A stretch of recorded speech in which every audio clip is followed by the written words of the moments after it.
I know what you want to do. You want to sit 3 feet from a microphone and everything remains calm. Well, everything doesn't remain calm, because here's the science.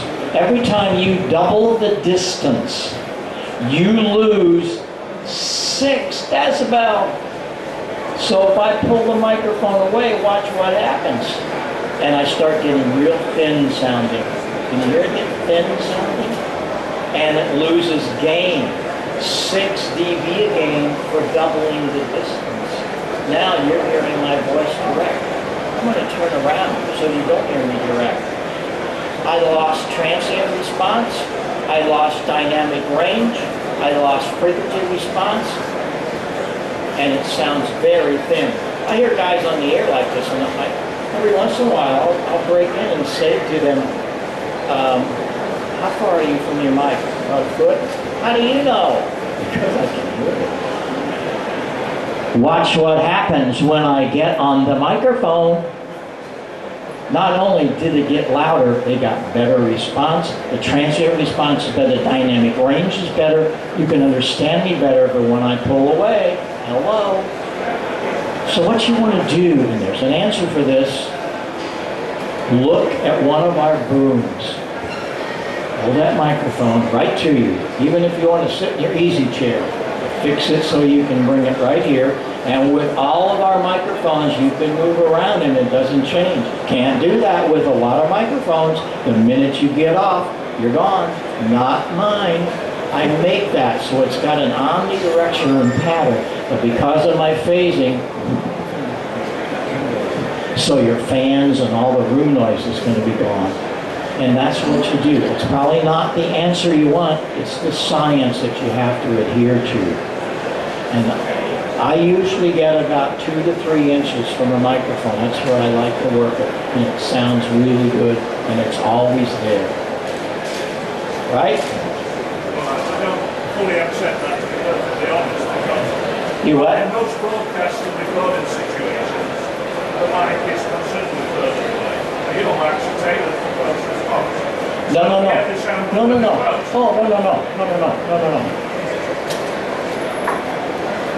Oh, no. It's the same.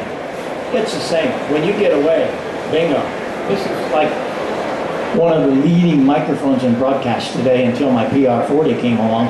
It's the same thing. But what do? They crank up the gain because they're in a very perfectly aligned acoustic studio, and they can crank up the gain. If I crank up the gain here, it's probably going to feed back or it's going to get real hollow, but I'll take it where I can. See, I can get more gain out of it, but because of the PA system, I get a little hollowness. In the studio, we don't have to do that because we have nothing coming back. That's why they wear headphones. You see, we are not a professional studio. We're amateurs. And the reason that broadcasters can do that is because they have no monitor speakers, they have no noise, they have thousands or millions of dollars of acoustic treatment in their studio. Dang right. You can take my mic, their mic, any mic and do that, but you can't do it in your amateur radio station. That's the difference. I know it's not the answer you want, but it's the science. Please do not try to defy science. But we have an answer for it. A microphone that you finally can move around. Use one of the booms and bring it up about 3 or 4 inches. You'll be fine. You'll be fine. And I'm sure you're not running all over the room doing this. So if you do that, you're fine, because I do it myself. I'm constantly doing stuff. I pull the boom down. I can take it with me, move it all around. Check out the booms right behind this wall. They're really fine. Somebody else had a guess?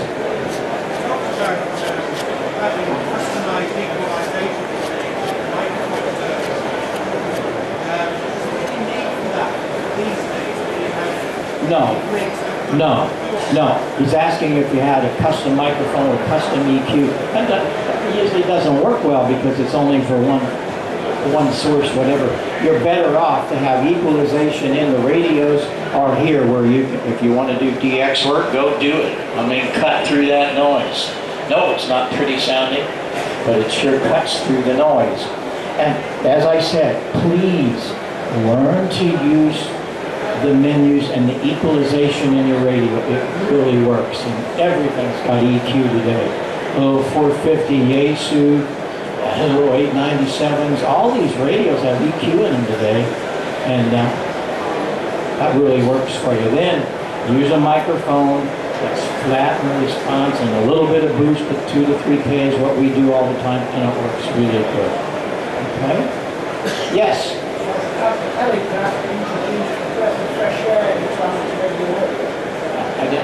can hear you.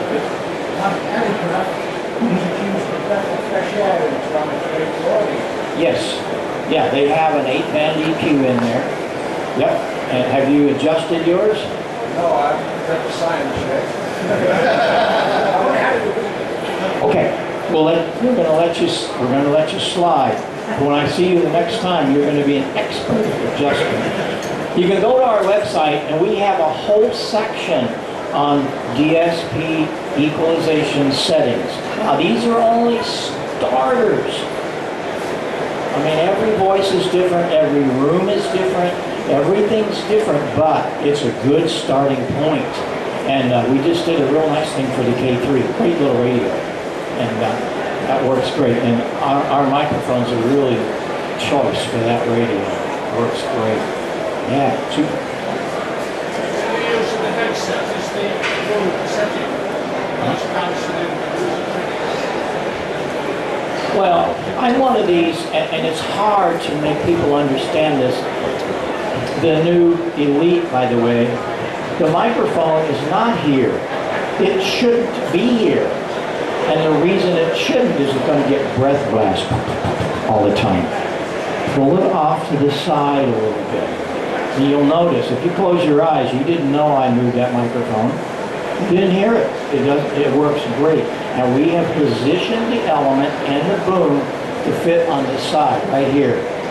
But you notice a lot of people today using that little Earthworks makes it, a whole bunch of guys. Anyway, a lot of people in television using them today. Little bitty guy, very expensive. It doesn't work good for ham radio, trust me. But did you ever notice where it is? It's almost up here. And it works well in some instances. And there's a sweet spot that your voice, if you ever measured it, and you can do it if you have the analytical equipment, your voice hits right here. That's why we put lavaliers right here. It doesn't go straight out. You think it does. No, it goes down first, always going straight up, and not as powerful as it is here. And right on the side of your cheek is another sweet spot, and that's where you want the boom, if you can do it. But if you put it in front, it's a psychological thing. You think, oh, I need to have that microphone right here. And this is what it sounds like when you put it right here. No, move it off and look what happens. And experiment with it. Listen to yourself in a pair of headphones to the other receiver. Okay? Great. Somebody, yes? I come sometimes. Yeah.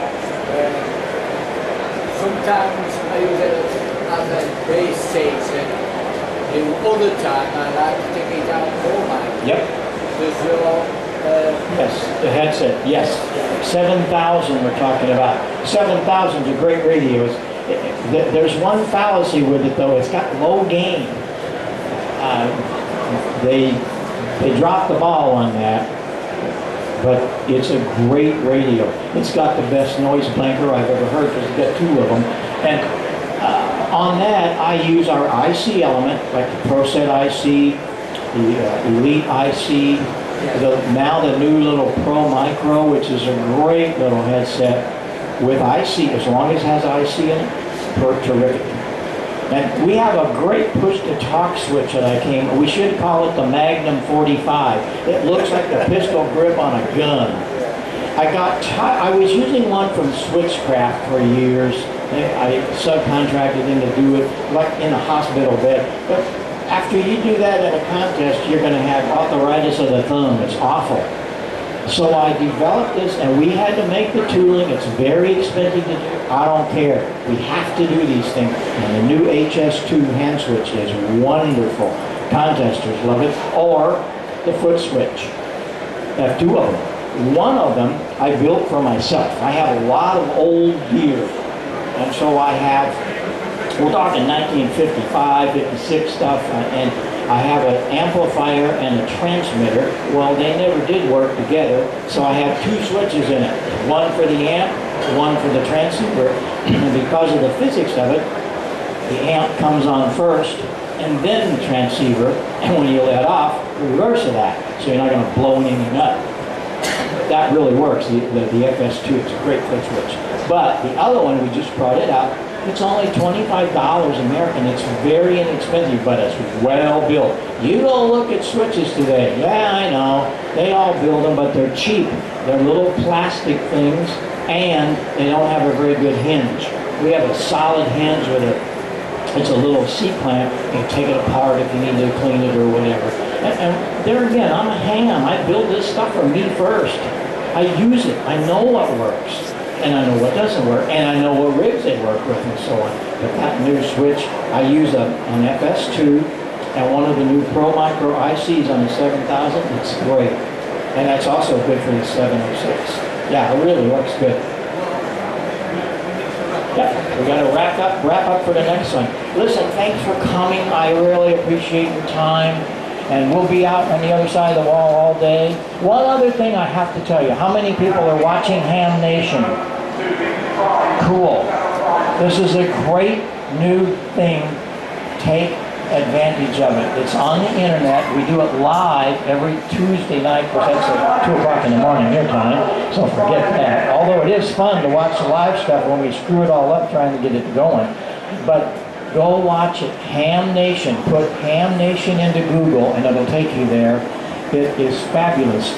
Hundreds of guys have gotten their license in the last 18 shows, and we're having all kinds of fun there. Gordon West, myself, George Thomas doing smoke and solder. That's fun. And you want to catch on to it. It's something ham radio has needed for decades, and I'm so thrilled that Leo Laporte is giving amateur radio free, the bandwidth and a couple of $1 million studio to do all the production.